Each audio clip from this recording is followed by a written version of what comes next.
It's the weekend and you have financial questions that need answering. That can only mean one thing. It's time for Jill on Money, the show that takes the mystery out of your finances. Here's your host, Jill Schlesinger. Welcome, welcome. We are delighted that you are with us today. It is Jill on Money, the program that takes the mystery out of your financial life. Hey, hi, how are you? I'm Jill Schlesinger, CBS News business analyst, certified financial planner, all-around fun gal. In fact, that's the whole premise of this program is that money does not have to be boring or scary. It can actually make you smile sometimes. That's what we try to do here, me and Mark, executive producer extraordinaire. So if you've got a financial question, we'd love to hear from you. Send us an email. Ask Jill at jillonmoney.com. Ask Jill at jillonmoney.com. Did I mention we're broadcasting live from the Capital One Bank studios here in New York? And we do have a nice new studio. All right, let's start the program the way we like to, which is with one of your calls. It's Joe from Chicago. Hi, Joe. Hi, Jill. Thank you. Such a pleasure to talk to you. And you.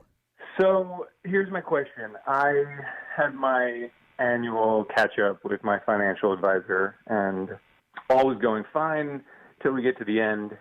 And as sort of one more thing before you leave, he asked me if I want to think about taking out a whole life insurance policy for my 9-year-old son, which on the surface didn't initially sit with me right. And I asked him why, and he said, to sort of force some more savings. And I said, well, then why not just put it into a brokerage account? And he started to play at the heartstrings and tell a tale of how I could leave money for my son and go on and on and on. Anyway, I left there thinking... You said to yourself, uh-oh, wah, wah. Let's find out about you, and then we'll trash your advisor. Talk about your advisor. So, how old are you, Joe? I'm 40. You're 40. Married, single? What do you got?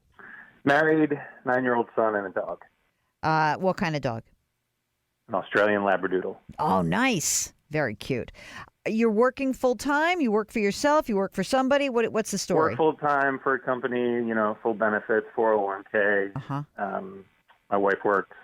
And she also has a 401k? She does not. She does not. Does she do any saving for retirement? No, it's mostly all on me. Okay. How much are you putting into your 401k right now? Like what percentage? You max it out? Correct. Okay. And do you? How much do you earn together? About $625. Okay. So is she putting any money into any retirement savings at all, even on her own, or is it no, just you? Just me. Okay. Do you have a ton of money left over that you're looking to invest? Is that maybe what spurred this conversation with the guy, or what? Yeah, I do, and I think it spurred that just because, to be truthful, I'm catching up. I wasn't, as good a saver early on, so I think he's looking at it that way. But I already have several whole life insurance policies with him. So hold it. Several? Why several? That because when I first started working with him, that was, his advice of, how to get started. Where does he work? What company? Can you tell me that? Not like the individual firm, but like what insurance product is he selling you? What is it like a MetLife? Is it a New York Life? And do you know what? It's Northwestern Mutual. Okay. So he's a Northwestern Mutual guy. He says he's a financial advisor. How is he credentialed? Is he a certified financial planner?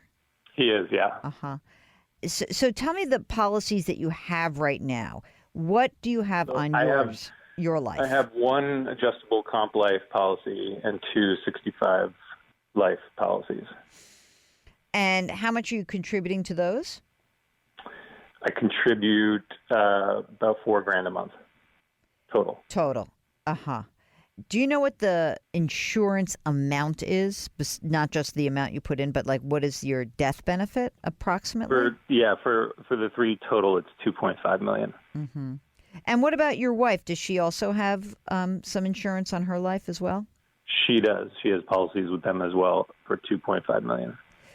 All right. Now, before I jump out of my skin, I'm going to try to be very measured when I say this, because I think that Mark is watching my head blow off, and so it's quite a spectacle for him to watch this. Okay, I am not a huge fan of using permanent life insurance to save. And part of the reason I'm not a big fan of that is that the money that is going into that policy, it does grow without any current taxation. That's true. But presuming that you are using this, you obviously do not need any more life insurance, for God's sakes. And your kid never needs life insurance. But what is interesting to me is that when you put money into a whole life or a permanent life or an adjustable life policy, it goes in, there's no tax, but any of the accumulation comes out at your ordinary income tax level. So, for example, you right now, as a married filing jointly, you make over $600,000. So your top every dollar you earn over $600,000 will be taxed at 37%. You probably also have that extra fun 3.8% surtax from your net investment income. So you would be paying a lot of money to save for retirement. Whereas, had we just have you invest in a plain old brokerage account, which I think is what your gut is telling you, then any money that you make comes out at capital gains rates. And capital gains rates, long-term capital gains, 20%. Even if you add in that Medicare surtax, that's 23.8%. You will basically be paying on the accumulation 23.8% on anything over what you put in versus a much higher tax rate when you're in a whole life policy. So even if I'm the most generous person in the world and presume that this guy sold this to you when you are in a much higher tax bracket, I don't think that this is the advice that's in your best interest. And so what I would like to suggest to you is that you need a second opinion. And I'll tell you what, I'm going to send you the name of my friend who is an amazing dude.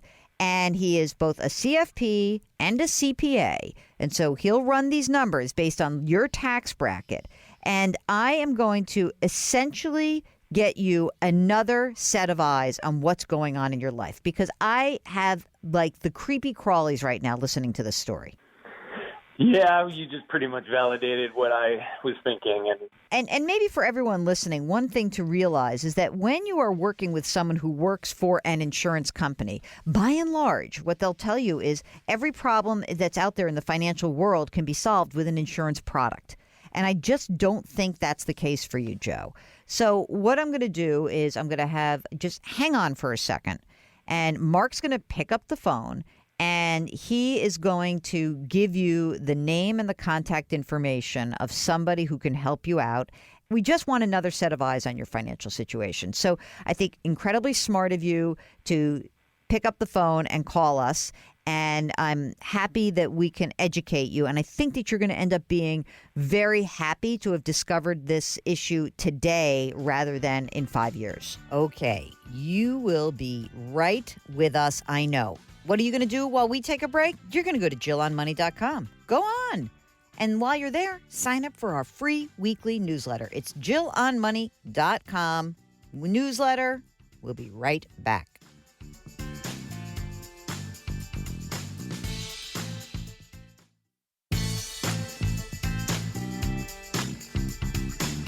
Back to Jill on Money, where Jill Schlesinger helps you take the mystery out of your finances.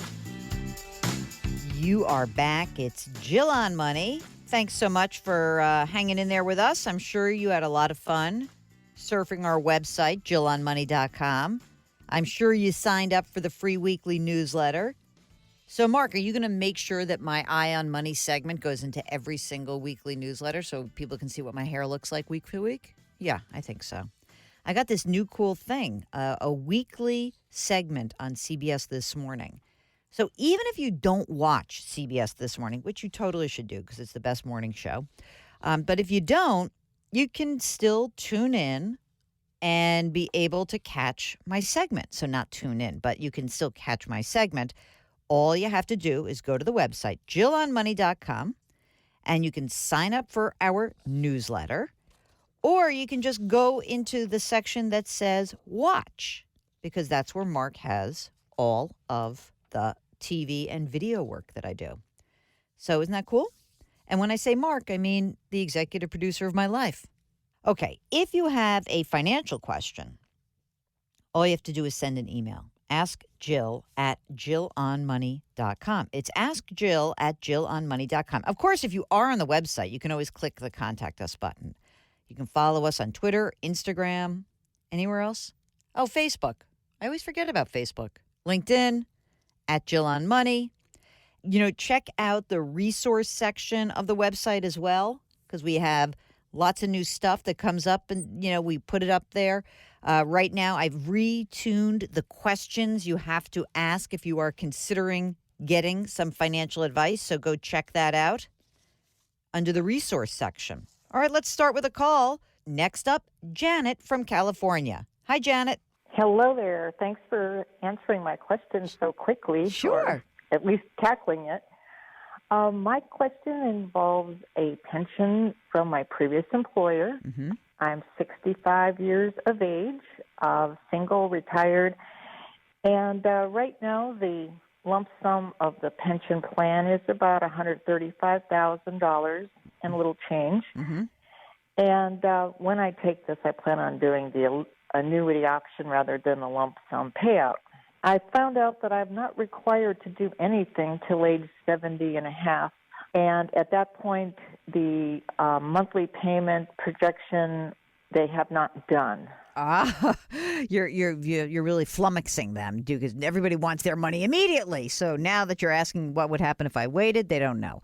You don't have to do anything. They're not saying you must make a choice right now, right? No, I'm just looking for I was under the assumption that at 65 I had to take it. But they're just saying you have the opportunity to take it, and you can wait if you'd like to. Well, I could, but the projections on the website only go out to age 65. Okay.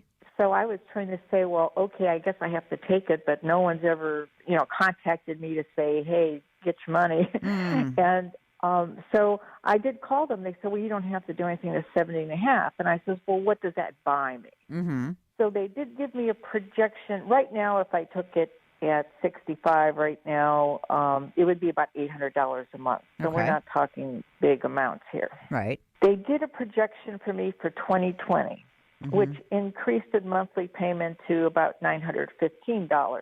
Okay. Guarantee. Yes. Now, I don't know whether if I go to 70 and a half, is this going to be a linear increase? Does it make sense to hold off? I guess that would be my... Okay, so here's the question I have for you. So right now, tell me what's going on. What are you living on?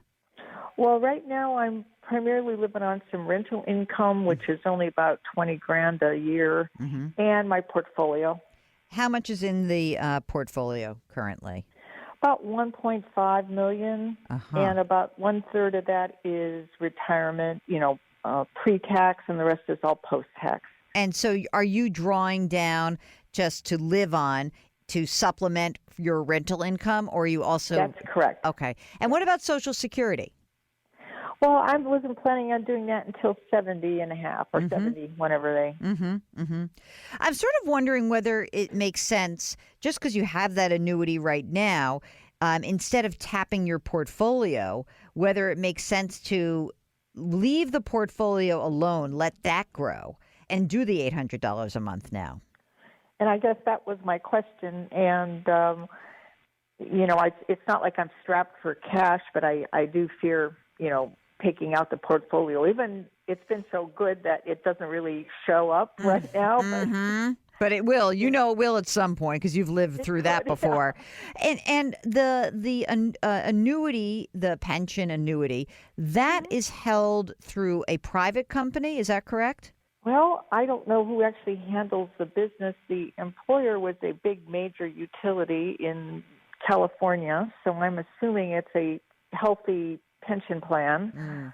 Yeah, I mean, that's the part that scares me a tiny bit, because I don't want to necessarily assume that, because so many pension plans are underfunded. I think in most cases, I usually say, leave the annuity alone, let it grow. But there is a certain amount of risk that, municipalities don't make good, or it gets sold off, or things don't quite go as well.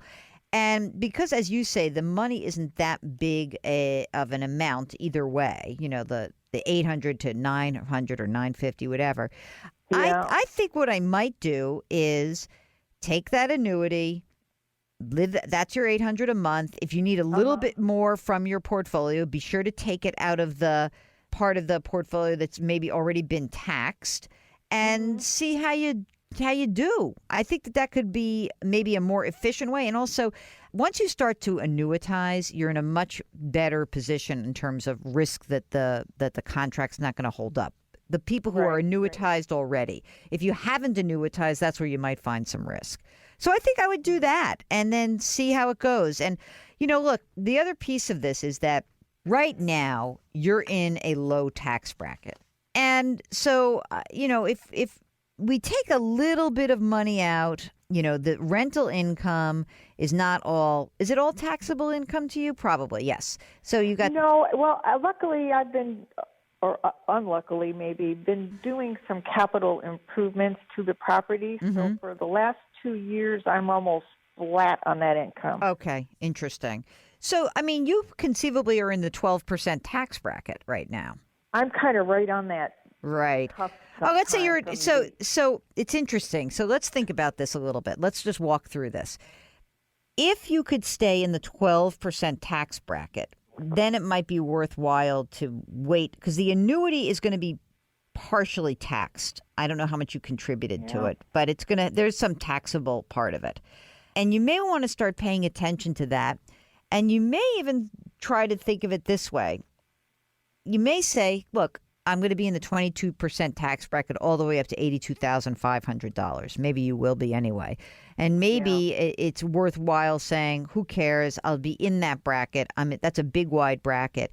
And then you might even think about this, that if it makes sense, that maybe you should start thinking about taking some of your retirement assets out, your pre-tax money out, to stay in that 22%, because, in 20 years, your tax bracket could be higher, actually, just because of the world.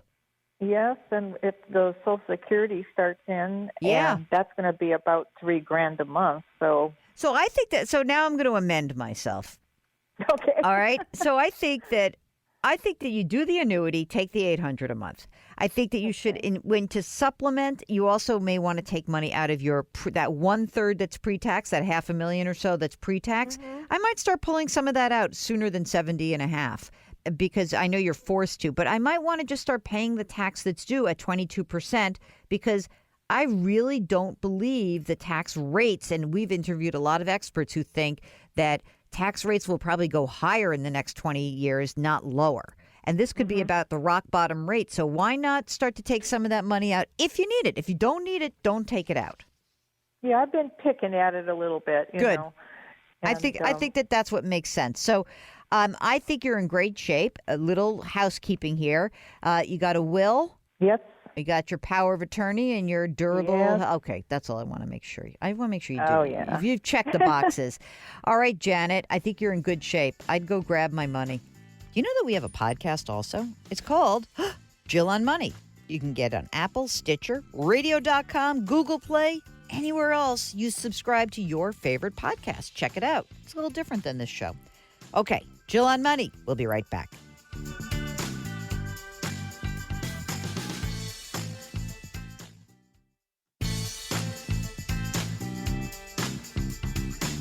Back to Jill on Money, where Jill Schlesinger helps you take the mystery out of your finances. You're back with Jill on Money. I should have chewed this protein bar more before I came back from the break. It's kind of wadded up. It's sort of like behind my molar right now. Like it's chewing tobacco. All right. You're back with Jill on Money. It's the program that takes the mystery out of your financial life. If you didn't know this, the person who makes this show possible is my executive producer, Mark Talercio. Mark and his lovely lady are having a baby. And so we've been asking for, and maybe arriving any second, we've been asking for baby advice. Margaret took us up on it. Her message, sleep when your baby sleeps. And then in the text, don't lift things heavier than your baby. Because she doesn't want you to throw your back out. That's why. Enjoy. It goes really fast. Our baby is 253 months old and is currently finishing up his junior year of college. That's awesome. Baby advice for Mark? Don't worry. Did you open the 529 yet or not?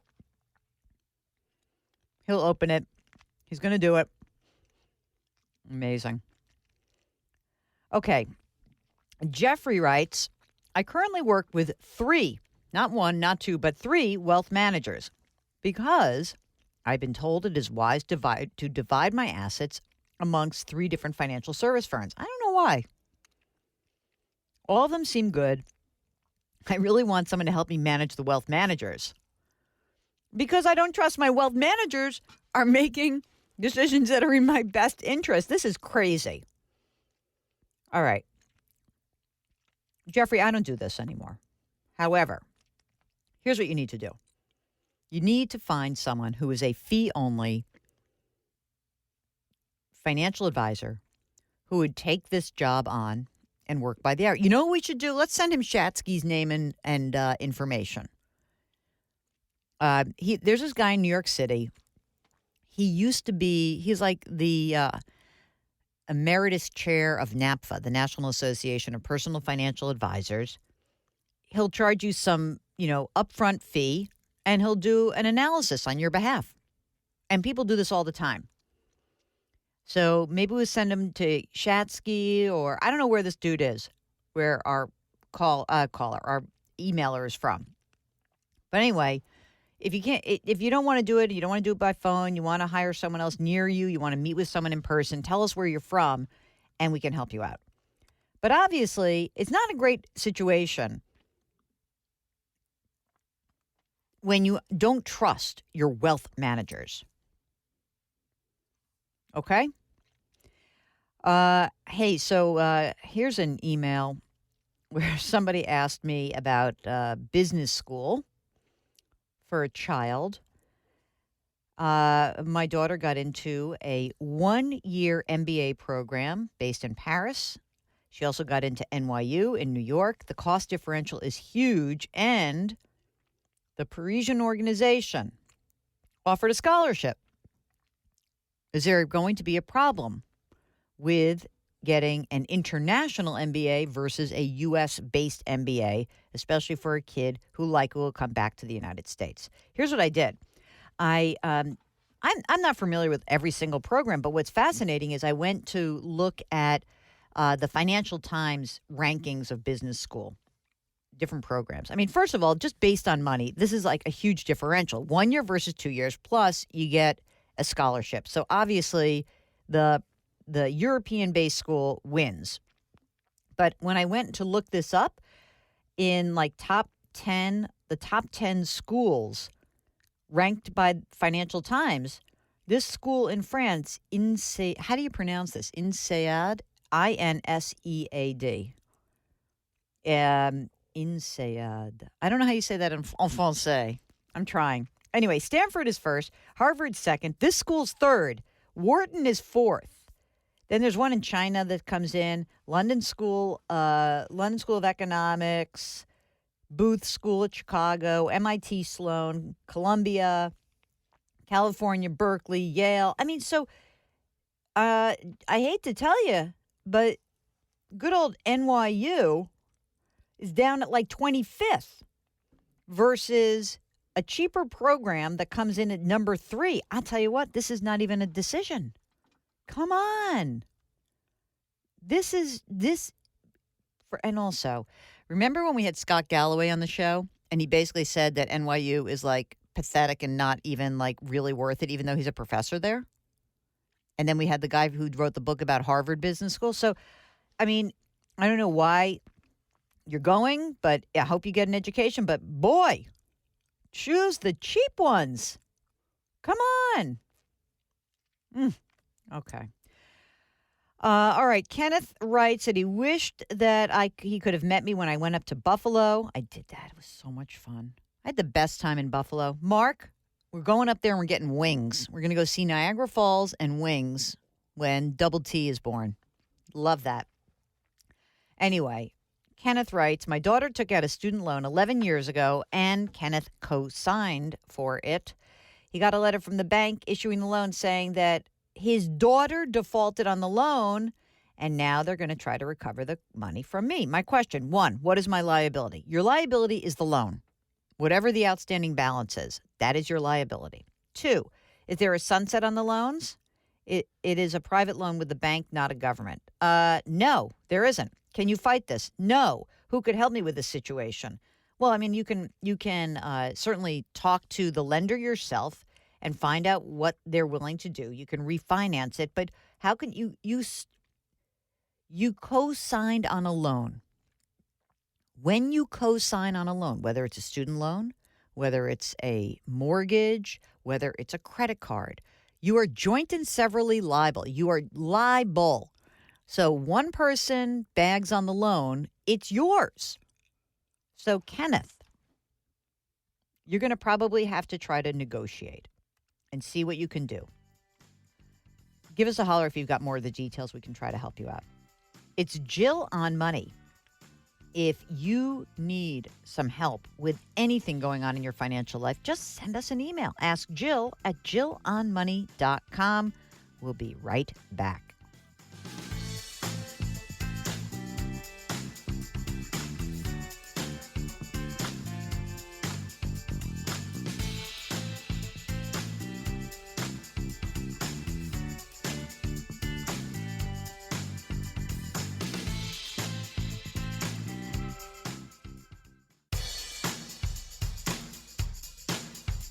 Do I invest here? Should I put my money there? Jill Schlesinger can help you. Back to Jill on Money. You're back. It's Jill on Money.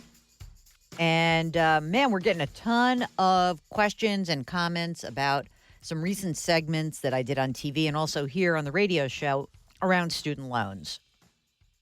So here's one where the mom writes, I'm not going to say her name, because there's this weird thing that I have in my belly that she might know the person who actually had called. So just in case. I like and agree with your advice when you told the father of the daughter who would not pay on her loan to just write her out of the will. So here's what this concerned mother writes. I was conned by my middle daughter to sign what turned out to be me acting as her primary and secondary for a parent loan. It was sketchy and dodgy, and I really didn't trust the company. I had her sign a promissory note to pay it in case my gut was right, but of course that was not enforceable because I didn't notarize it. There's something to keep in mind if you want an actual promissory note. Anyway, I refused to sign the following year. She hit her dad up for the couple of years that were left. He ended up getting stuck with $130,000. I got $46,000. I like your solution and told her she's out of my will for this amount of money. This has ruined my debt to income ratio and as a result, my credit score. I have $100,000 of equity in my home that I can't get to because of her debt. Well, that's a warning, huh? Oh, gosh. Mark, don't co-sign loans.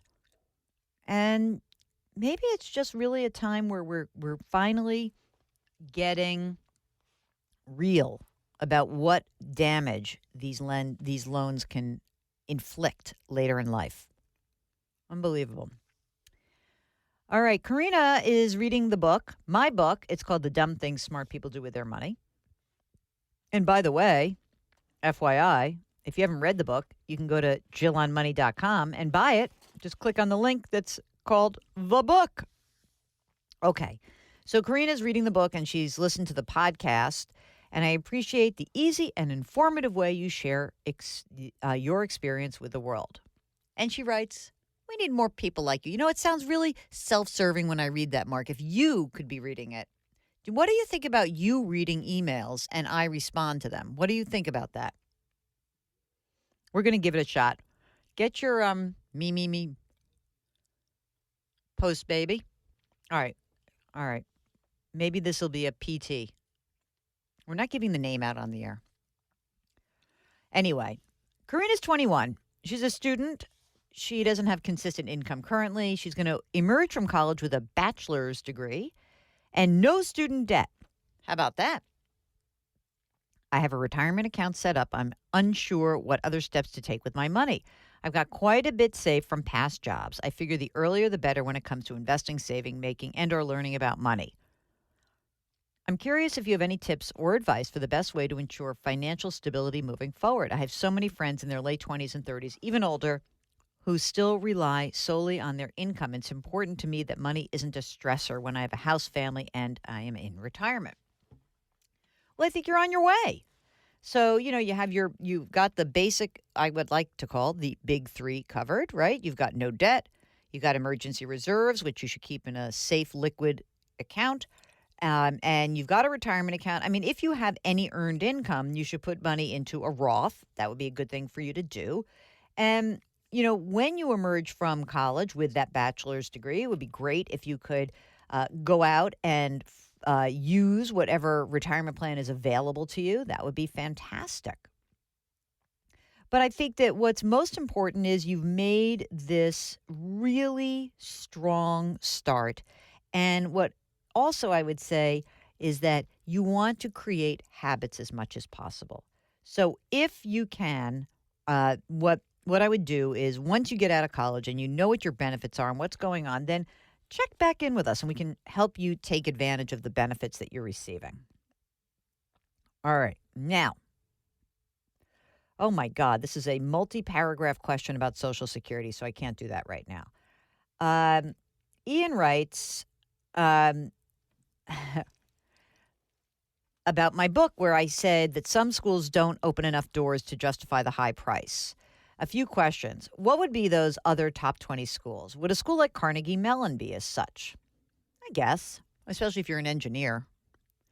If you were to get into such a school and came from a lower middle class background, would such a network even be available to you? Yes, of course, because you will. And how would you fit in when your classmates have brand new fancy cars and spend summers in Europe when you don't have a car at all and you're spending your summers working to put a dent in tuition costs? I get that. But the research is essentially that I have seen studies that say if you come from a lower to a middle class household and you kind of jump over and you go to one of these elite schools, you jump into like the top 20% of earners pretty quickly.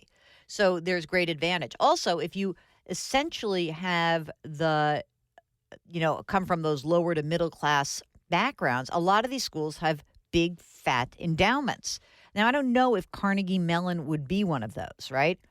And so the reason that this is coming to me in the form of a question from Ian is that he wonders if he had been able, he went to state school, if he went to Carnegie Mellon, would he have been massively in debt or would his life be fabulously different? Who knows? I don't know. So I think you're doing just great. So interesting. Thanks for giving us your story, though. I didn't give it all. Anyway, you're listening to Jill on Money. You want some information about college stuff?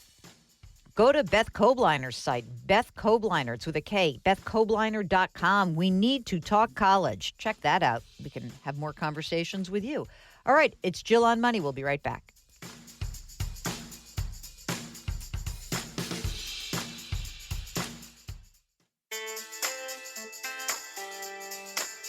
You're back. It's Jill on Money. And before we close out the hour, let's do a couple more emails as we plow through. Here's a note from Melissa who wants to know whether or not she should convert some of her IRA, which was a rollover 401k, to a Roth. She writes, I left my career earlier than expected. I'm 54. I'm in a very low tax bracket since I'm only working part-time. I have $900,000 in my IRA.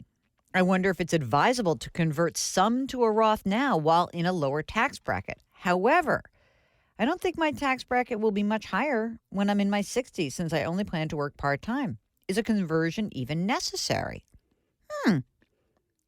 Well, it may not be, but if you have the money outside of the plan, outside of the IRA, and you want to start converting some of this, yeah, sure. Why not? I mean, I don't know how low your bracket is, but if you're 54 and you're working part-time and you are, let's say you're in the 12% bracket, which is you're single and making 9,700 to just about 39,475. You could certainly stay within that tax bracket and convert a little bit along the way. Again, as long as you have the money to pay for the taxes that are due. I wouldn't convert a lot more than that, but I also might look and see what your Social Security benefit is likely to be, because you may just be in the 12% bracket based on your Social Security retirement benefit when that does come down the road. So, yeah, I mean, it's not necessary. It's just nice to know that you have some money that's already been taxed. And it'll make the idea of those required minimum distributions a little bit easier. So that's kind of good, too. No more email? I'm just going to say that this one guy says, hey, I want to know whether money as we know it is here to stay, or are we on the verge of another revolution? Well, we're going to have something else. You know what? I think money is here for a little bit, at least. All right, we're closing out the hour, broadcasting live from the Capital One Bank studios here in New York. If you've got a financial question, give us a holler. The email address is askjill@jillonmoney.com. We will be right back. Hour number 2 around the corner. Stand by.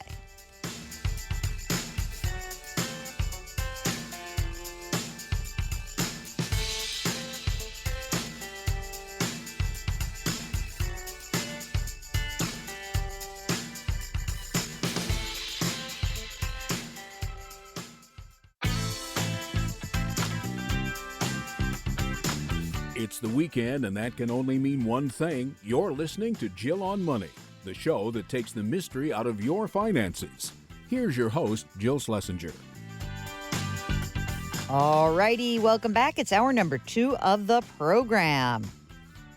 And Jill on Money, we are broadcasting live from the Policy Genius studios. Policy Genius is the easy way to compare and buy insurance. Check it out. Go to policygenius.com. All right, summertime, we got to give you some interviews because we've blown through so many emails and we have a great bunch of stuff ready for you to rock and roll. Today, I am delighted to present our interview with Sam Conniff Allende. He wrote a book that made me laugh so hard. It's called Be More Pirate. Guy has a great story. Here's our interview with Sam Conniff Allende. You were in marketing. You sold that concept. You sold stuff, and you found out the problem, but you kept doing it because you had to make a living. Well, I didn't. I stopped there and then. It was the turn of the century. Thinking back, Enron were the poster guys of CSR at the time. Nike were the poster guys of sweatshop labor. Right. No Logo had just been published. We were in a very different conversation. The September the 11th takes place. The whole world seems like it's shifting on its fulcrum, and there's this nascent conversation about consumerism and the world's biosphere capacity. Currently, we're about 60% over our biosphere capacity. It's simply unsustainable, and that makes you start to really wonder whether the idea of consumerism is in some way flawed, and if so, advertising is potentially a signature on humanity's own suicide note. So what is that industry going to do about it? And so I came up with an idea. Could I start, having learned all I had, an ethical marketing agency, or was that an oxymoron? Could they coexist? Could you begin to use the power of brands and their influence, but to effect positive change, not just shifting more units of pointless product X? And so when did you really begin that in earnest? The early 2000s? 2001. Let's do 2 distinct periods. 2001 until the financial crisis. Okay. What happened in that first period? So I launched Livity as the ethical marketing agency that would take your brand and connect it to the hard-to-reach, cool youth audience. In so doing, we would help you create a campaign with your brand that would also have a demonstrable positive effect. That wasn't just CSR or an afterthought. This would be core to the strategy, with an idea that as a Trojan horse, we would begin to change industry and change business by proving that you can do well and do good at the same time. That was the massively naive plan. Well, why was it so naive? I would say it's aspirational. Is it really that naive? It feels more commonplace now. I think that narrative has really taken hold, and now there's a different criticism of it about whether or not it's shallow. But at the time, yes, it was seen as particularly naive. There was nobody else selling that in 2001, 2002. What happened as the years go by coming into the financial crisis? You're getting some takers, you're making some money, you're building a company. How many people were working for you at that time? So up until 2008, we grew the business to around about 80 people. Wow. In 2000, and it was just after the crisis, we launched internationally. And we'd set up separate offices in the UK. We were testing that out. And I think you'll have seen this from different people you've spoken to. I think even Dan Pink, who I saw you'd spoken to, talks about this. That it was a process of part of the entrepreneurial journey where it was classic savior complex. You know, I was out to subject the world to my perspective. I see the glowing halo over you, sainthood. And the model was a great big warehouse space, like lots of marketing agencies that you'll go into, right? Like more Max than the Max store, exposed brick walls, cool wooden floors. The cool thing about Liberty, though, above and beyond all of that stuff, was that we shared the space with young people, typically young people who didn't really get mainstream opportunities. So if there were 50 staff, the measure of success was that there were more young people in the office than there were full-time staff. So Brixton is like, or was then like South Bronx, or a bit of a tough area. Lots of challenges going on. Clients wouldn't normally want to go that far, outside the classic agency neighborhood.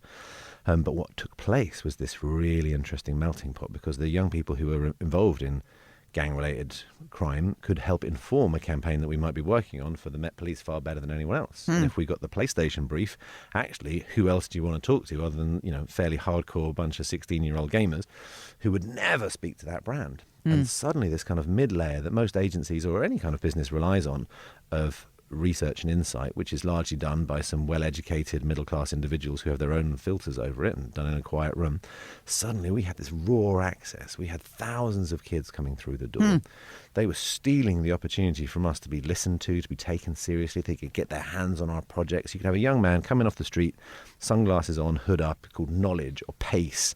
3 or 4 days later, he's sat in 2 or 3 meetings with real life clients. He's coming in chinos and a shirt and has reverted to Alan, or Jonathan, or his real name, because suddenly he's being listened to and taken seriously in a way that has never happened his entire life. Wow, that's very impressive. And so, when the financial crisis hit, did you find something different change in terms of your client base and how you ran your business? We took a really bold and risky decision to go for it. And so we moved out of smaller premises and we took on a massive space that we couldn't afford, that we couldn't even fill. The signals were clear there was going to be a downturn. But we'd realised that we had something unique. I'd spent 6 years of executing my mission to save children's lives. I'd grown up a little bit as an entrepreneur and begun to realise that our job wasn't here to save these kids. It was to provide an opportunity for them to save themselves.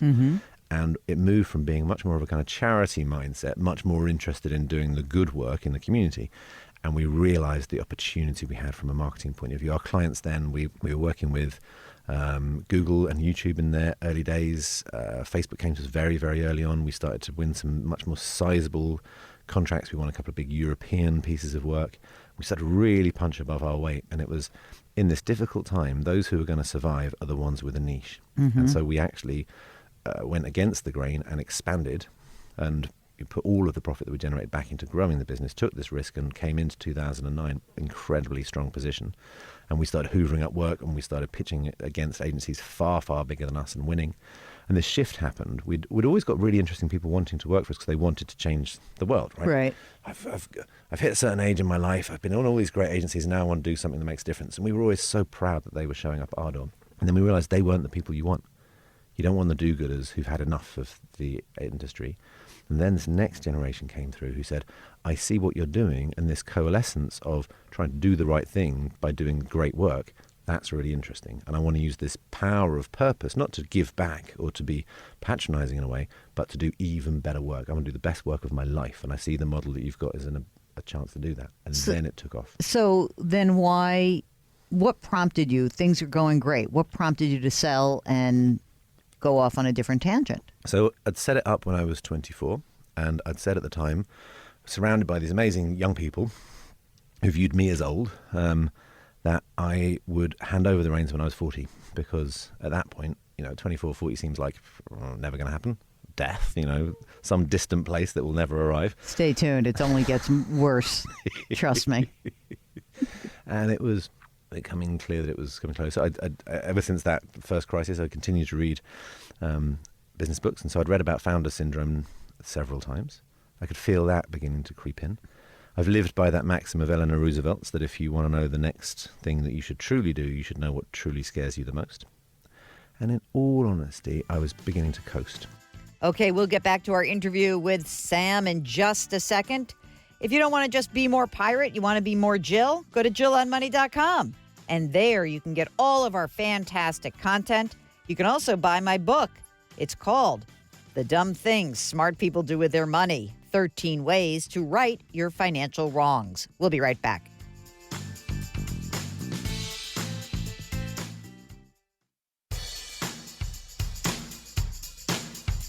Do I invest here? Should I put my money there? Jill Schlesinger can help you. Back to Jill on Money.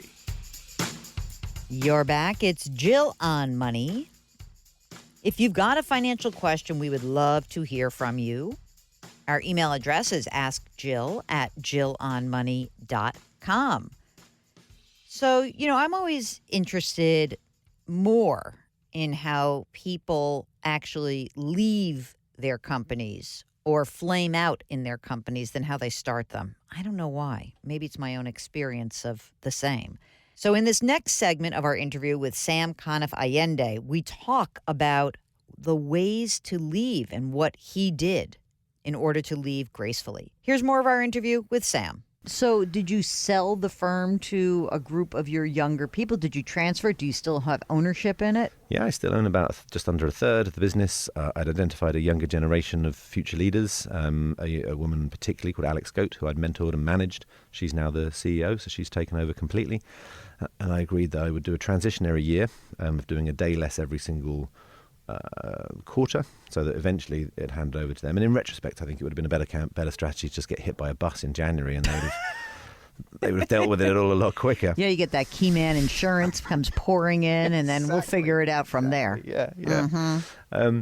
And that was where the book came in, because I knew that I needed a distraction project, something like an airbag in a crash that would fill every available inch of space around me. And again, what's the scariest thing you could do for me? Dyslexic. I'd never managed to make it to university, so non-academic. And really, Liberty's the I think 11th of a series of startups over that period of time. Don't Panic by that point was, I think, one of the most creatively awarded agencies at Cannes that year. Liberty picked up the Grand Prix at the Beamers, not just for its work, but for changing the industry. So such a level of success that we'd achieved, the last thing you want to do is rest on your laurels. Or there. you could just rest and relax and figure out what's next, but you didn't. In other words, I think a lot of people do take that moment and they say, here's some space. Let me just sit with myself. What does that feel like? My first little girl was 3. My wife was pregnant.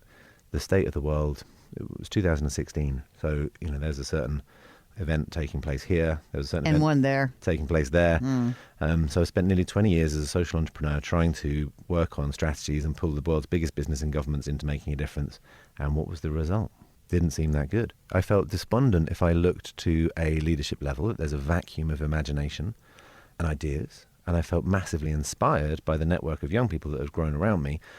Really the entrepreneurs, speaking expressly, the international sets of entrepreneurs that I met. And there I found leadership and a clear sense of what the world could look like. And all the really senior guys I look to, there's a lot of talk of disruption, transformation. Yeah, it's a lot of baloney as well. And I worked with successive prime ministers in the UK, and gradually that feeling of, as you grow up, waiting to meet the grown-ups, and they're just not there. There is no grand plan. Did you have an inkling of going into politics yourself? Yeah, absolutely. I've always been attracted to it until I spent enough time in Westminster to realise that that's not the place currently that change is going to be made. There's a place for policy and regulation, of course, but it's mired with so much else. I don't think that it is, of the different levers we've got, the chance to make a change, it has a limited ability to move as fast as the change that's required. And I don't see very few organisations actually moving at that kind of speed or galvanising in a large and consensus form around the bigger challenges that we've got. Okay, so now this leads us to the book. The book is called Be More Pirate. How did you come upon the pirate theme? What got you there? So these young guys, the entrepreneurs that I mentor, and when I, to give you a sense of it, the one part of me was really aware of the cliche, the risk of a cliche that I could become. 40-year-old, middle-class, middle-aged white dude. I don't think you're middle class. I think you're more than middle class. You seem like upper class to me. I just want to point that out because everybody always, I'm middle class. You're not middle class. You're upper class. Like you made a ton of money. You grew a big company. So you're upper class. Okay. You didn't go to Oxbridge, but you got money. Let's just say that you're not you're the cliche of the cliche. White, rich do-gooder. Let's do that. There's another cliche. A dangerous breed of philanthro-capitalists inflicting their view of how the world should be saved on another world. I'm very sceptical of that. And I am sceptical generally. I've been part of the social enterprise movement for 20 years. What's the impact? I've helped businesses create their huge global purpose strategies. Where are we? And this undemocratic situation where multiple large organizations are deciding in small pockets how to change the world, takes us away from the necessary components of democracy that actually lift people out of the challenge. One would hope. One would hope, truly. So yeah, filled with reflection and again with this source of energy that perhaps could stop me becoming this cliche because, so guy exits agency, becomes author and public speaker. And again moves further away from the real levers of change. So workshopping the ideas for this book with the young entrepreneurs, the change makers, the social entrepreneurs, the innovators in tough areas. So I came to Baltimore and worked with social entrepreneurs in Illinois, Detroit and Chicago, in Athens regularly with the reverse diaspora of smart grads who've gone back to start businesses in a really troubled economy. In the townships of South Africa, in Brixton to Bradford, in every tough environment I could find where there's no MBAs going on here. There are individuals who are using the levers of business and enterprise to start real and lasting change. That to me feels like the fulcrum of what's next. In Schumpeter's great economic waves, we're clearly coming out of the information age. What comes next? And for me, the hybrid, this notion, this almost the catalytic converter of business of our time, recognizing that the exhaust fumes of the business model of the latter part of the 20th century has had some negative consequence. What comes next? Because capitalism as a force isn't going anywhere, nor should it. But perhaps we do need to, have our electric engine revolution. And these worlds have got to join up, and it's not good enough to think that the change that's required should just sit with a bunch of policymakers who aren't living up to their job either.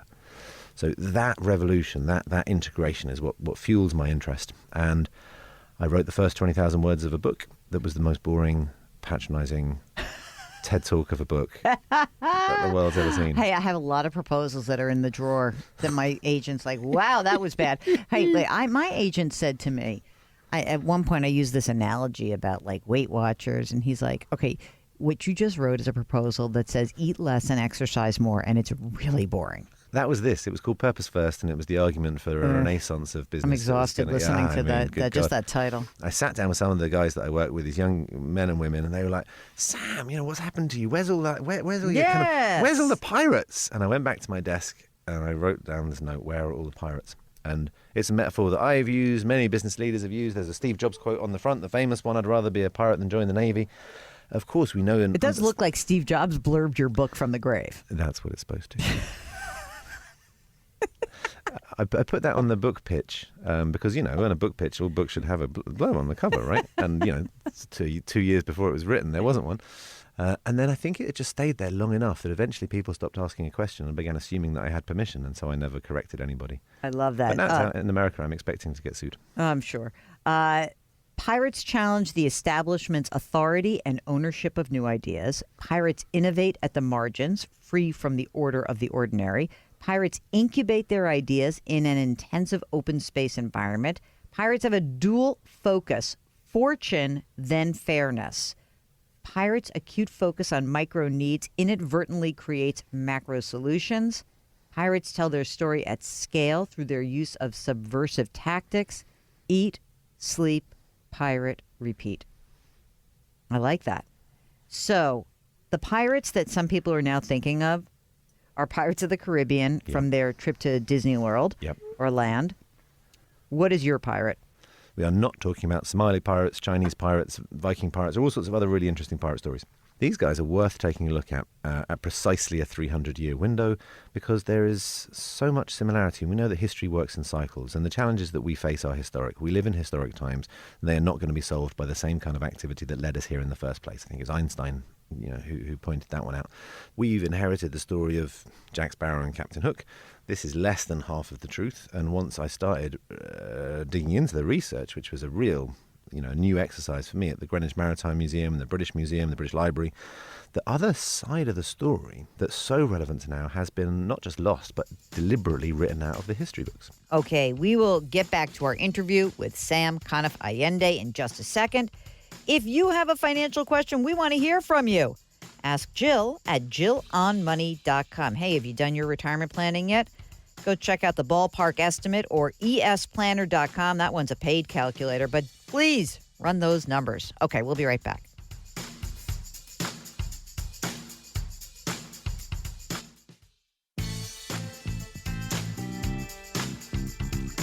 .401ks, IRAs, refinancing, she covers it all. Back to Jill on Money with Jill Schlesinger. Okay, you are back. It's Jill on Money. And you know what I realized, Mark? We missed 529 Day. We didn't give everybody a happy 529 Day on May 29th, the day that you should celebrate 529 plan savings for college, which is one of the best ways to save for college. Remember, if you've got a plan that gives you a state income tax deduction, make sure you understand the rules. You might have to use your own state's plans, okay? Otherwise, some of the good plans that don't require residency that are really highly rated: Nevada, Utah, Alaska, Maryland, all really good choices.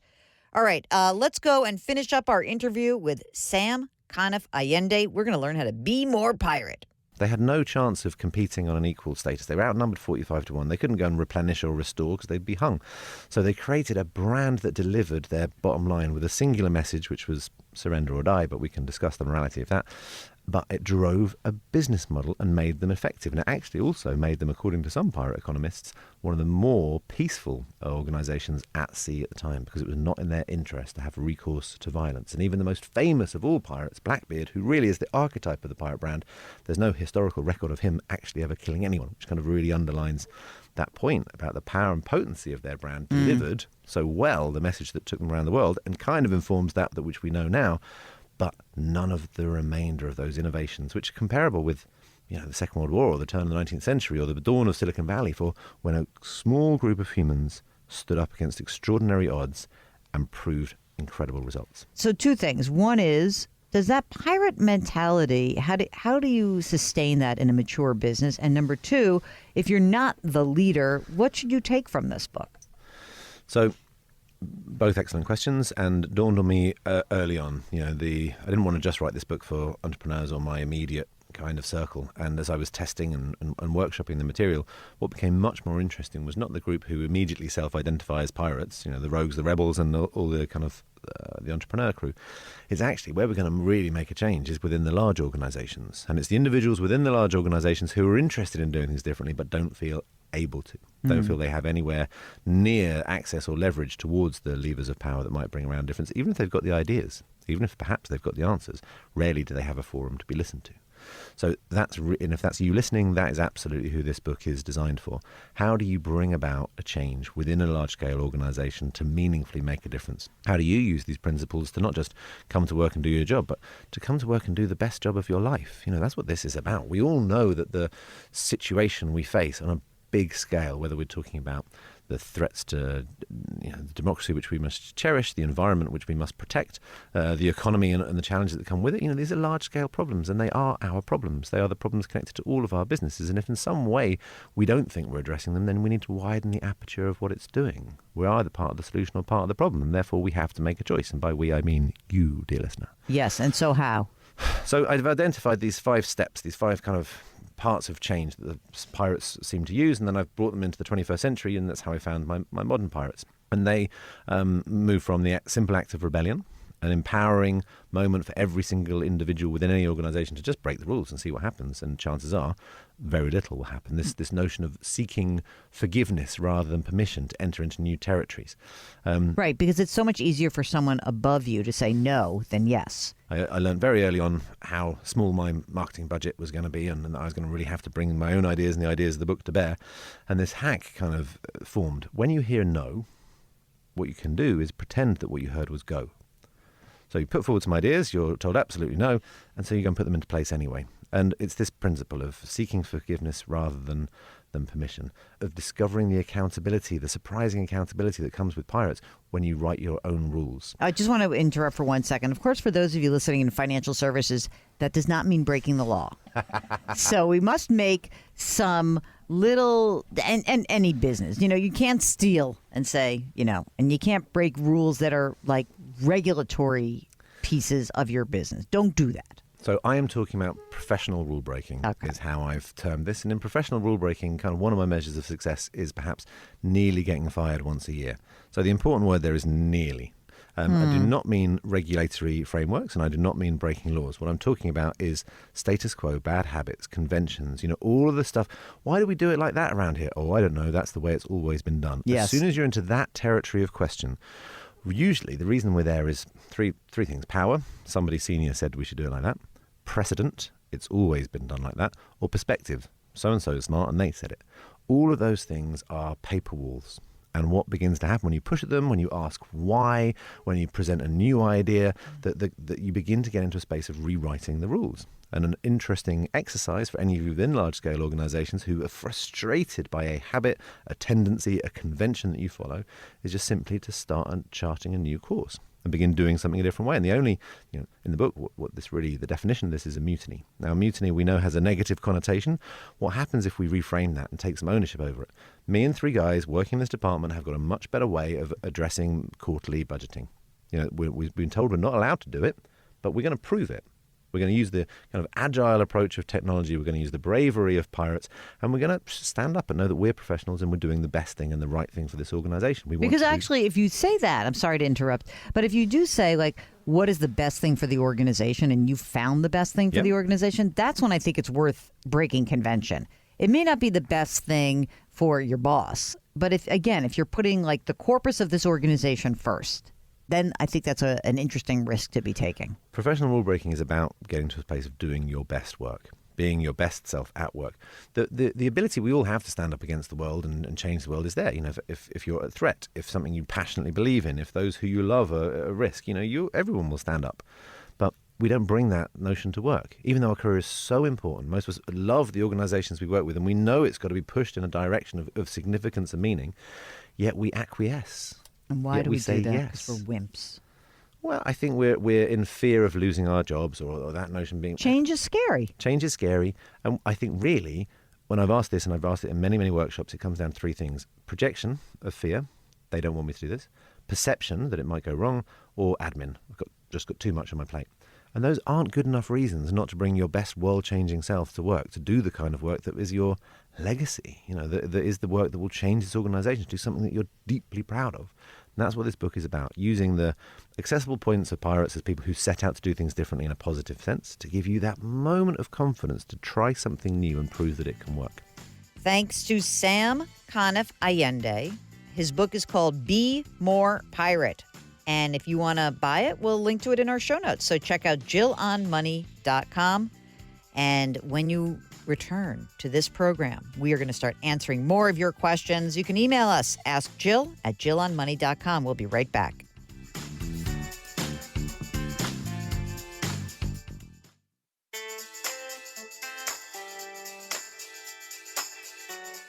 Twitter, Instagram, Facebook, YouTube, she's all over the place. Go to JillOnMoney.com to find it all. Now back to the show with Jill Schlesinger.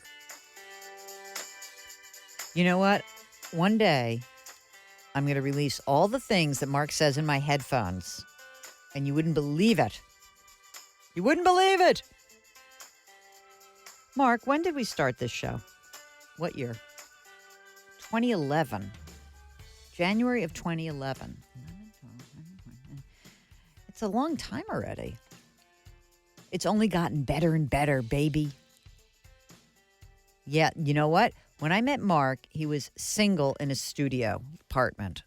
And I think, remember that you would tell me about the girls you'd date? And there's like some girl on the train you met? You thought that was like a big one. Oh, I met this woman on this train. You're not going to believe it. We had a connection.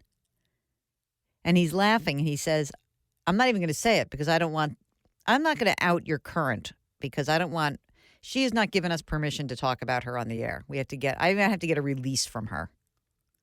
Anyway, now here he is, partnered up, owner of real estate. You have a one or a two bedroom? A two bedroom, owner of a 2-bedroom apartment in Manhattan with a lovely woman who's much smarter than he is and about to have a baby. Unbelievable. Baby day. I'll let you guys all know when it comes. So awesome. Okay, this is from Michael, who is 72 years old. He says, my wife is 78. We're in relatively good health, and we have both been retired for several years. We have the opportunity to purchase a condo that suits our needs perfectly. We love it. The move would cut 30 to 40 minutes off of a drive to see our grandchildren. That's great. Highest possible scenario is that we buy the new condo for $250,000. Our effective tax rate last year was about 11.5%. Our income this year, including Social Security and retirement, will be about $80,000 after taxes. Our portfolio is worth $760,000. Of that, $235,000 is liquid. The condo we now have is paid off. We would likely net $115,000 after we sell it and all closing costs are paid. Our portfolio is conservative. It's been growing at about 2.15% annualized. We can't see financing the new home and paying interest, even though it is tax deductible. On the other hand, we would lose a big chunk of our liquidity if we were to pay cash. I hope I've given you enough info. What would your recommendation be? Oh, Mark, this is a hard one. I don't like losing liquidity. On the other hand, you've got $80,000 a year after taxes. I presume that includes your required minimum distributions. You know what? I guess what I would probably do is this. I'd probably pay cash. What do you think, Mark? I'm thinking cash. And I'll tell you why. I mean, if you've got the liquidity now, I know it would burn up a lot of your liquidity, but I would pay cash. And then what I would do is make sure that you replenish some of the liquidity. And if you don't need to be spending that $80,000 after taxes and you can, let some of this money rebuild a little bit, I think that would be great. I don't know why you're earning only 2% annualized. So that is another issue around the portfolio itself. I also wonder, are you paying someone to manage that? Because if you're earning 2%, it pretty much means that you are probably, for all intents and purposes, really conservative. And then maybe you can save some money just by getting rid of that person. So that's what I would say, Michael. I think I would probably pay cash. Okay? I think that's probably the best thing. Here's a funny, very broad question from Deborah, who wants to know, how should I invest an inherited non-spousal IRA as I am the beneficiary? I'm 64 years old. I don't know. What else you got going on? Give me some more information. We definitely need more info. Send us. Justin is 25 years old. And he says, I'm going to be living on my own with my first real full-paying job this summer. I want to stay organized when it comes to my finances. I want to digitize all my documents I get going forward. Receipts, pay stubs, tax documents. I know it's easy enough to scan and digitize in the cloud or Dropbox, but I want to be as secure as possible. So what apps or services or methods do you recommend? Well, first of all, what I would say is this. Wherever you're working, your pay stubs are probably going to come to you electronically. Most of them are. And some of them, I don't even know if they send them anymore. They're usually just on a hub on an employer's website, depending on how big the employer is. Any bills that you're getting, you pay automatically. You will then bank online. You'll pay your bills online. You can delete all of these bills. You don't have to save anything. You can delete most of the stuff after a month or certainly after a year. So I'm not sure I'd feel like so great about scanning and putting stuff in the cloud. It's just not 100% safe. On the other hand, I don't know what other documents you really need to keep, but just keep the things that you think you're going to need for tax purposes. But and in terms of apps, I stick to the big ones when it's when you're looking at tracking your money. I really do. I think that Clarity Money, which is now owned by Goldman Sachs, sponsor of my website of my podcast. You can go to Mint. You can look at the bank apps, but all these are fine. Don't go crazy, but I'm not sure I'd really go to the cloud just yet. I hope that helps. All right, you're listening to Jill on Money. Hey, during the break, why don't you hop onto the website, JillOnMoney.com, and sign up for our free weekly newsletter. We'll be right back.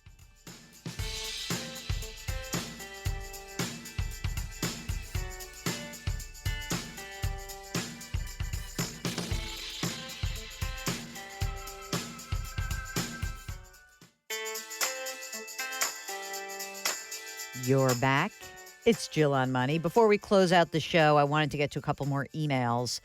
This one from Nancy, who writes that many Americans are facing a dilemma regarding their once trusty union-based pension plans. Some of these plans are in dire status, where a pension may not be counted on by those who have based their finances to count on it most of their working lives. What strategies can you recommend for boomers who may need to scramble later in life to reposition themselves for retirement? That's such a hard one. I mean, most of the pension plans from municipalities should be okay, but not all, right? You hear about these terrible stories like Illinois is underfunded, Connecticut is underfunded, New York is underfunded. So I know you don't want to count on it, but certainly the best thing you can do is to delay retirement and to do the best you can to try to save a few bucks. But it's not realistic that you're going to just get a whole redo on 40 years of your financial life. So you do the best you can do. Really, that's what I can say. I wouldn't go crazy with this. Dennis writes that in 2017, his mother became ill. She filed 2016 taxes. She did not file for 2017 or 18. She passed away in October of 2018. How do I go about filing her taxes? Thank you. You get in touch with a tax preparer. That's what you do, because doing it yourself is going to be very hard. And this is not the first time this has occurred. You hopefully have access to all of the information you'll need, but definitely this is a job for a professional, not for you. All right? Really, that's too much to try to tackle that one yourself. All right. What's my time, man? Oh, with just a minute to go, let me then just plug myself and remind you that as we come to the end of the program, we mention lots of different resources and things that we talk about on the air here. We have them right on the website. It's so easy. Go to JillOnMoney.com and click on the Resources tab, and there you will find all sorts of great stuff, okay? You've been listening to Jill on Money, and we have been broadcasting live from the Policy Genius studios. Policy Genius is the easy way to compare and buy insurance. Check out policygenius.com. All right, thanks so much for listening, and do check in with us throughout the week. If you have a question, ask Jill at JillOnMoney.com. We'll see you next week.